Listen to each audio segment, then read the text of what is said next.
Hello everyone. In the last video lecture, I was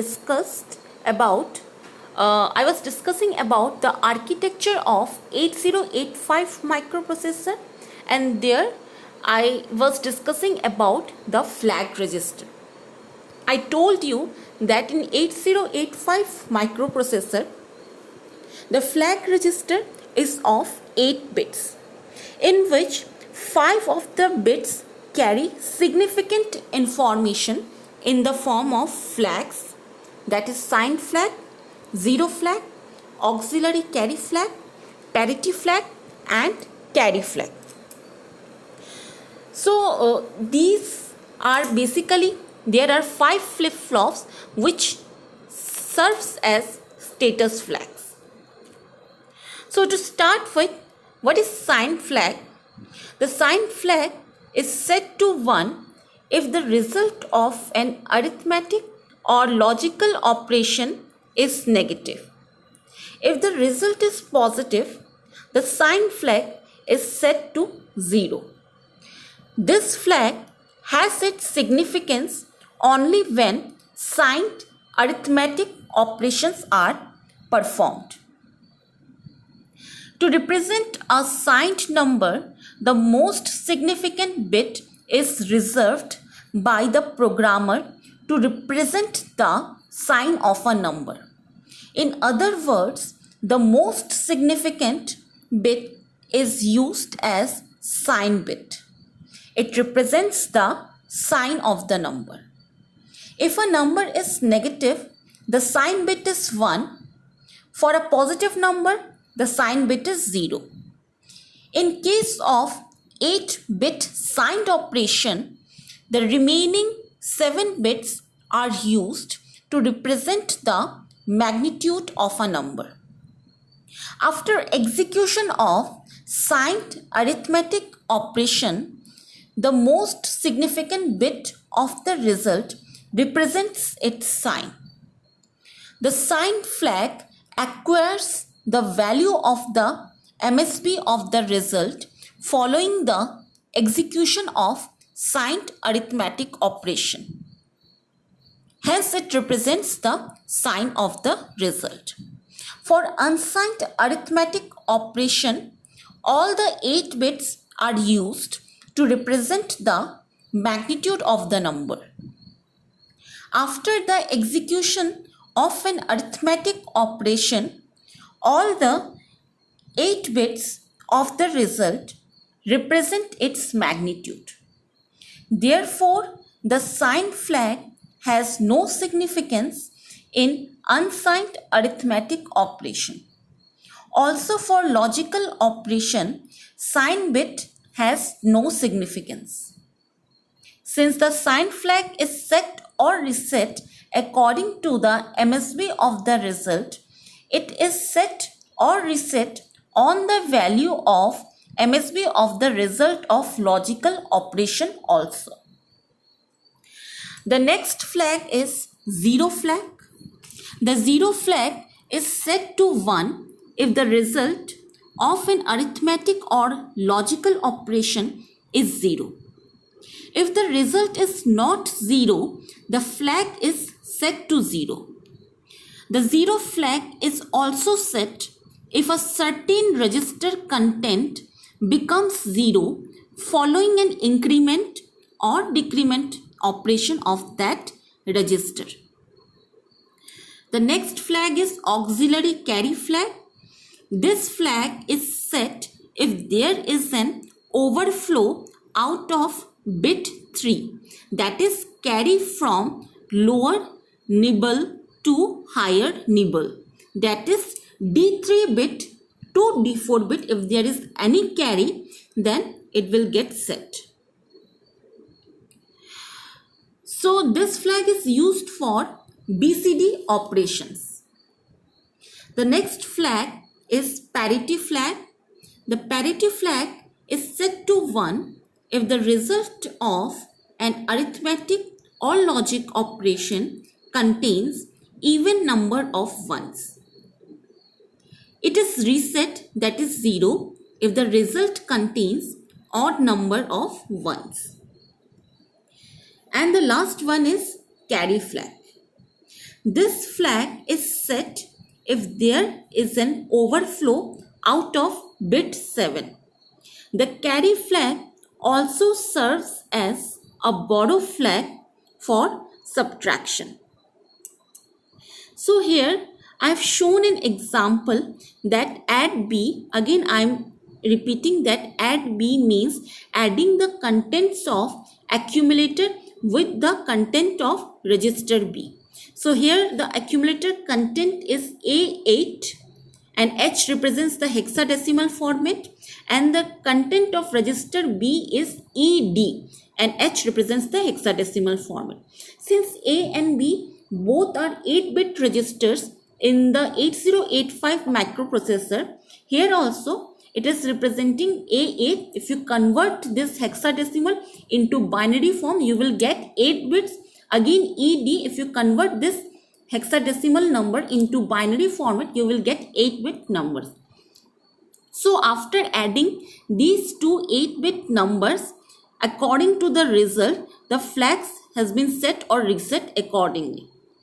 So as you can see, you can easily decode that how the sign flag, zero flag, auxiliary carry flag, parity flag or carry flag is set or reset. For example, if you can see that there is a carry out of bit 7, therefore the carry flag is set. Similarly, there is a carry out of bit D3 to D4, that's why the auxiliary carry flag is set. Since the zero flag, since the result is not 0, if the result is not 0, that's why the zero flag is set to 0. In this way, again you can check how the sign flag and the parity flag are set or reset as per the result. Next is program counter. I told you that there are 4 classification of registers, that is they were general purpose registers, temporary registers, special purpose registers and 16-bit registers. So I discussed all the 3, just the instruction register from special purpose register is remaining. I'll discuss it later. First let's discuss what are 16-bit registers, that is what is program counter and stack pointer. So the program counter is one of the most important registers in the microprocessor. As we know, a program is a series of instructions stored in the memory. These instructions tell the microprocessor exactly how to solve a problem. It is important that these instructions must be executed in a proper order to get the correct result.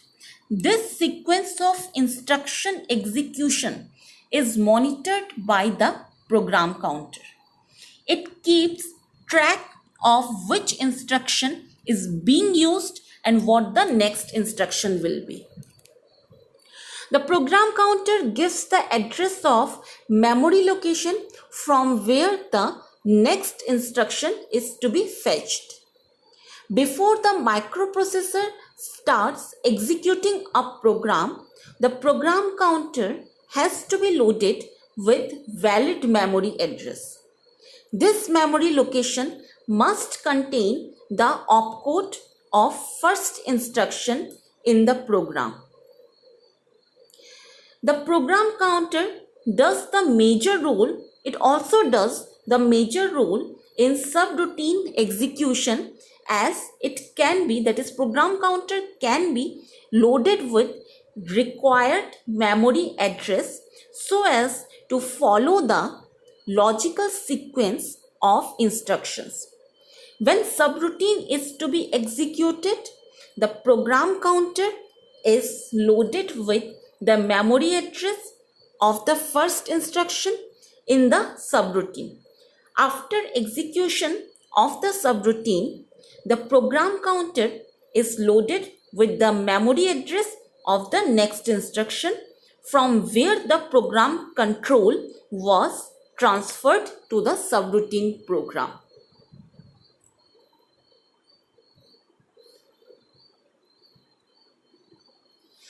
So the next 16-bit register I'm going to discuss is stack pointer.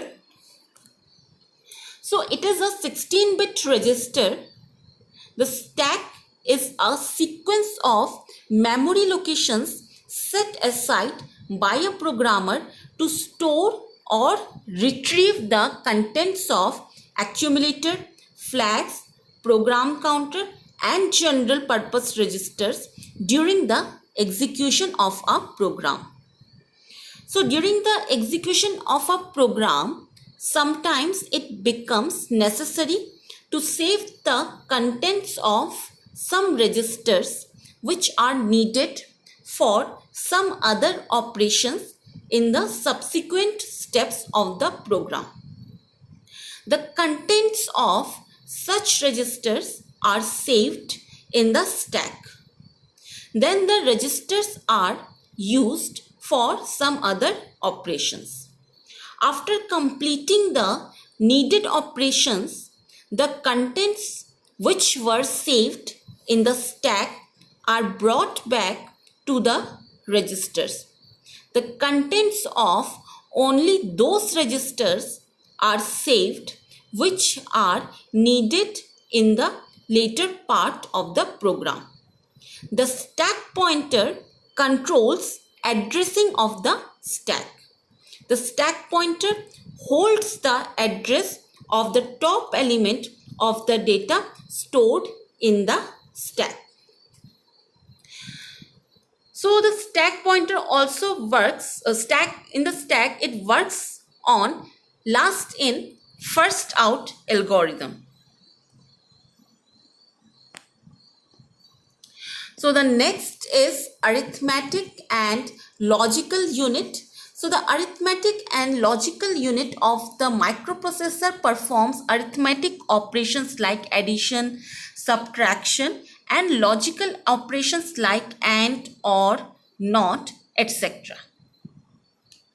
So as I told you earlier that I will be discussing the instruction register later. So here I am going to tell you about the instruction register and decoder.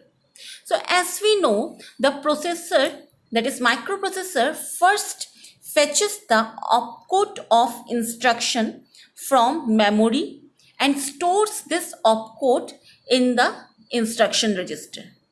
It is then sent to the instruction decoder.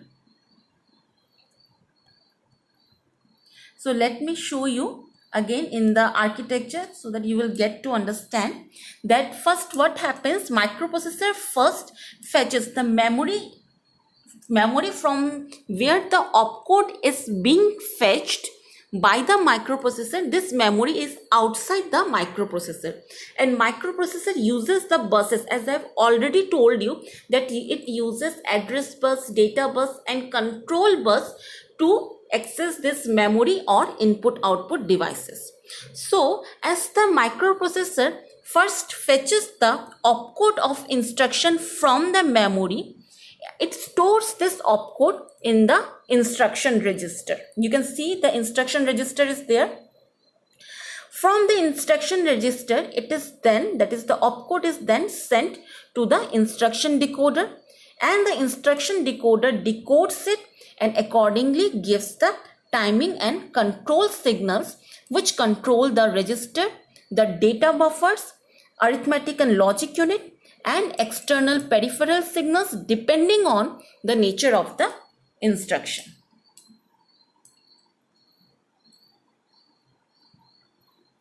The next, one more thing I would like to discuss is increment or decrementer address latch.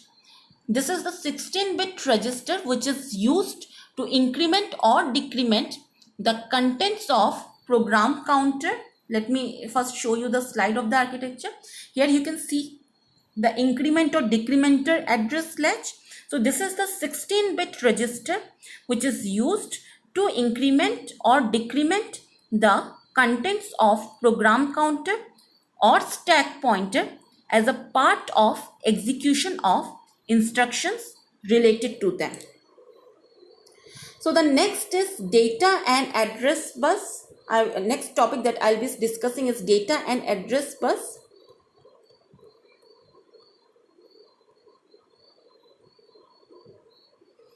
So yes, the Intel 8085 is an 8-bit microprocessor, as I've told you. So its data bus will also be 8-bit. Why? And hence 8 bits of data can be transmitted in parallel from or to the microprocessor.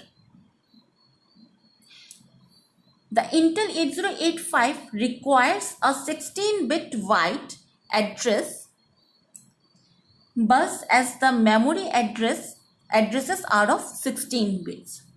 The 8 most significant bits of the address are transmitted by the address bus, that is the pins A8 to A15, and the 8 least significant bits of the address bus are transmitted. The 8 least significant bits of the address are transmitted by address or data bus, that is multiplexed AD bus, address data bus, that is pin number AD0 to AD7. The address or data bus transmits data and address at different moments. At a particular moment, it transmits either data or address.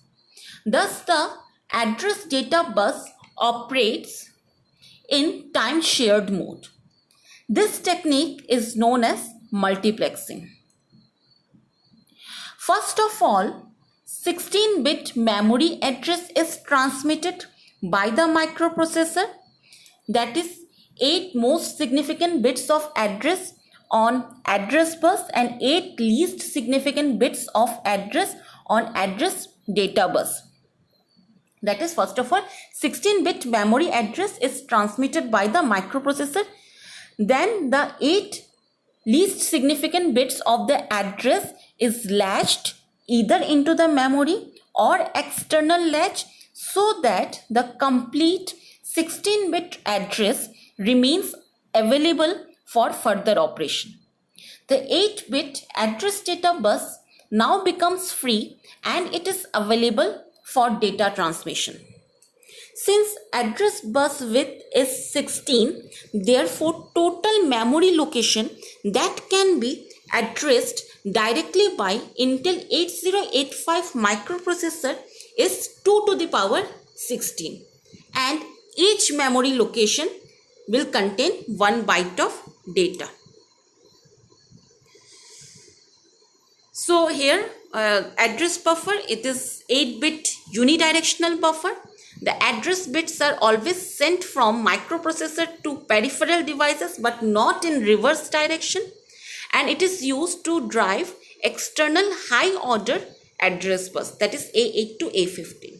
Whereas address buffer and address data buffer, it is a 8-bit bidirectional buffer.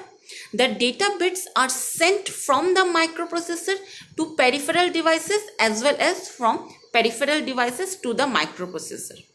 It is used to drive multiplexed address or data bus, that is low order address bus A0 to A7 and data bus D0 to D7. So incrementer or decrementer address latch I've already discussed. And the last topic is timing and control circuitry. So yes, timing and control unit is very important as it synchronizes the registers and flow of data through various registers and other units. So here I am ending the class. We'll move further. I'll tell you about more in the next video lecture. We'll complete the architecture part in the next video lecture and start the pin configuration, and I'll explain all the pins of the 8085 microprocessor in the next video lecture. Thank you.